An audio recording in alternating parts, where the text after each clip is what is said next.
ini tanahnya subur, rakyatnya banyak, tapi malah menjadi negeri jajahan. Kalau saja umat Islam bersatu seluruhnya, hal ini tidak akan terjadi. Allahu Akbar! Hukum membela negara dan melawan penjajah adalah fardu.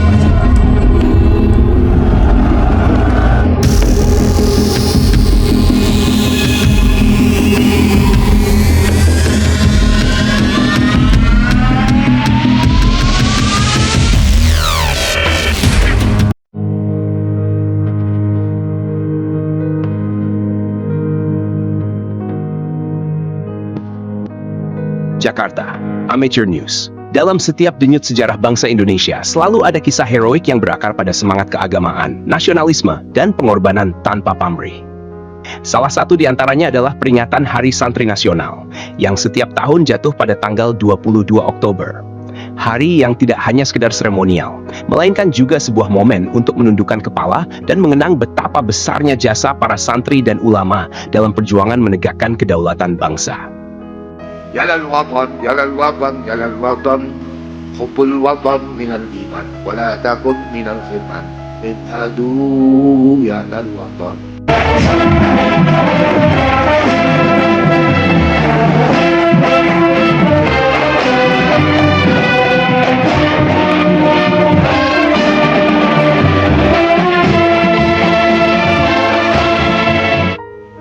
Peringatan ini bukan lahir begitu saja.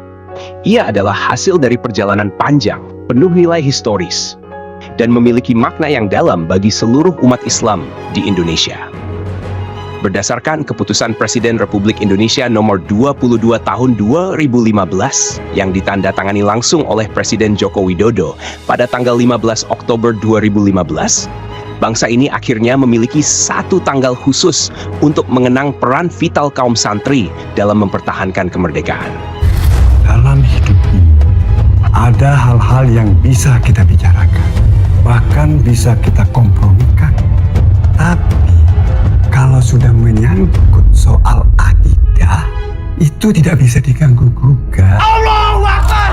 Namun, muncul pertanyaan penting. Mengapa tanggal 22 Oktober yang dipilih? Apa makna di balik hari ini hingga ditetapkan menjadi Hari Santri Nasional? Jawabannya menelusuri jejak sejarah panjang perjuangan bangsa yang berpangkal pada satu peristiwa monumental bernama Resolusi Jihad yang dicetuskan oleh Hadratus Syekh K.H. Hashim Asy'ari, pendiri Nahdlatul Ulama.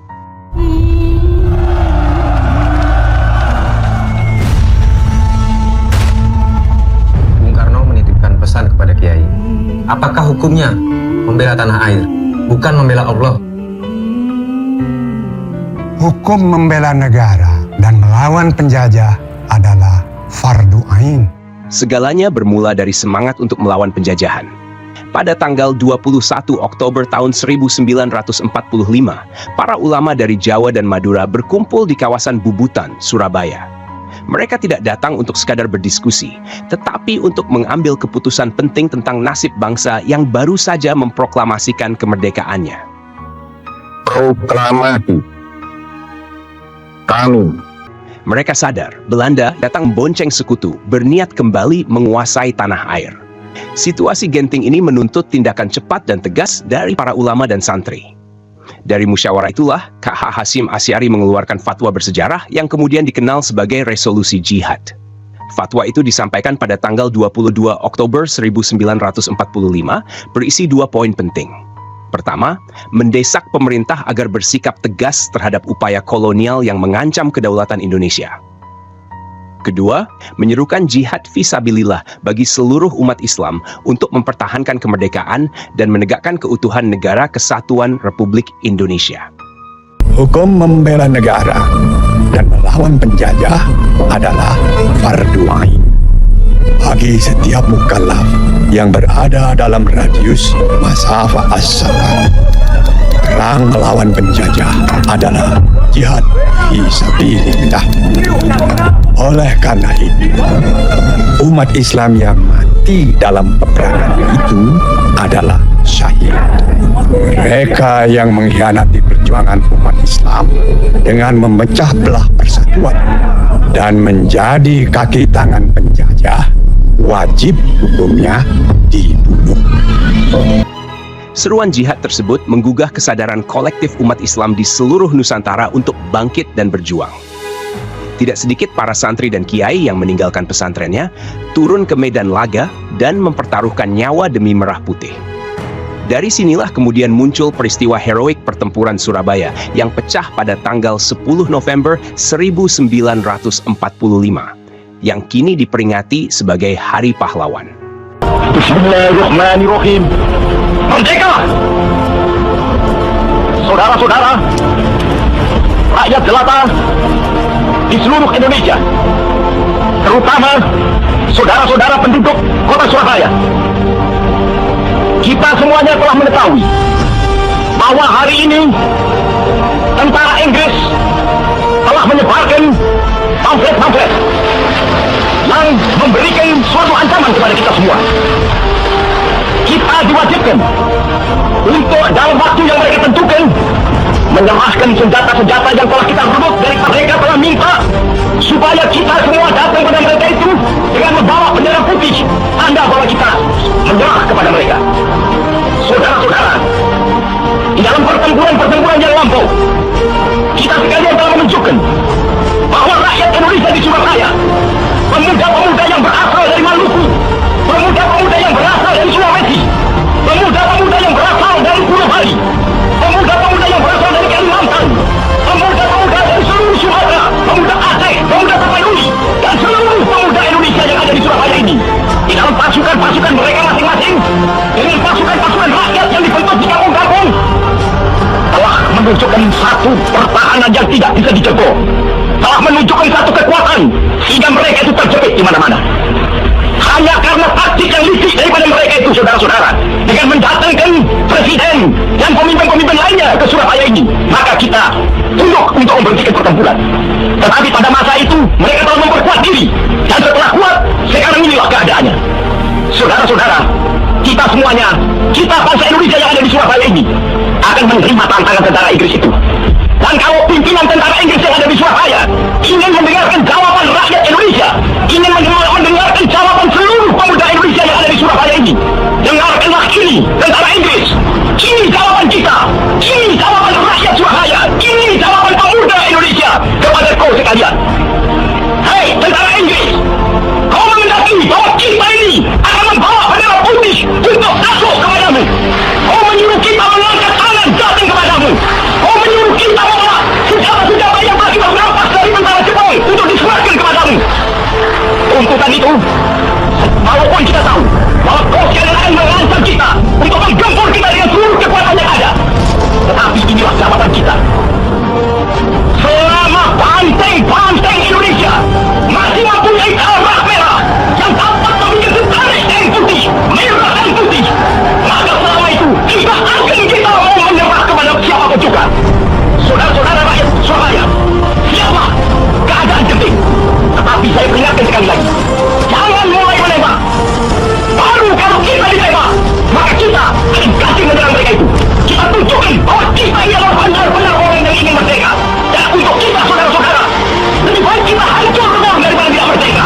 Sebelum kita tetap merdeka atau mati. Dan kita yakin, saudara-saudara, pada akhirnya pastilah kemenangan akan jatuh ke tangan kita. Sebab Allah selalu berada di wilayah benar.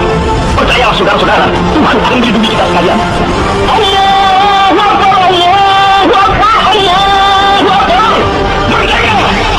Momentum bersejarah itulah yang membuat pengurus besar Nahdlatul Ulama mengusulkan agar tanggal 22 Oktober diperingati sebagai Hari Santri Nasional. Usulan ini kemudian disampaikan kepada Presiden Joko Widodo dan akhirnya dikukuhkan secara resmi melalui keputusan Presiden. Menariknya, sebelum tanggal tersebut disepakati, sempat muncul gagasan untuk menjadikan 1 Muharram sebagai Hari Santri.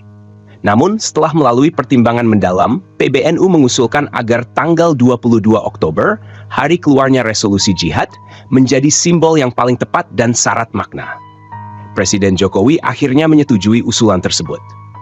Pada tanggal 15 Oktober 2015, di Istana Negara, ia menandatangani Kepres nomor 22 tahun 2015 yang menegaskan menetapkan Hari Santri pada tanggal 22 Oktober setiap tahunnya. Meskipun bukan merupakan hari libur nasional, keputusan ini disambut hangat oleh berbagai kalangan, terutama di lingkungan pesantren. Menurut Sekretaris Kabinet Pramono Anung, penetapan Hari Santri merupakan hasil pertimbangan dari berbagai pihak, baik internal pemerintahan maupun eksternal seperti PBNU dan tokoh-tokoh keagamaan. PBNU sendiri menyebut keputusan ini sebagai bentuk penghargaan negara terhadap perjuangan kaum santri dan ulama. Wakil Ketua Umum PBNU kala itu, Slamet Effendi Yusuf, menegaskan bahwa Hari Santri adalah bentuk hari bela negara bagi para santri.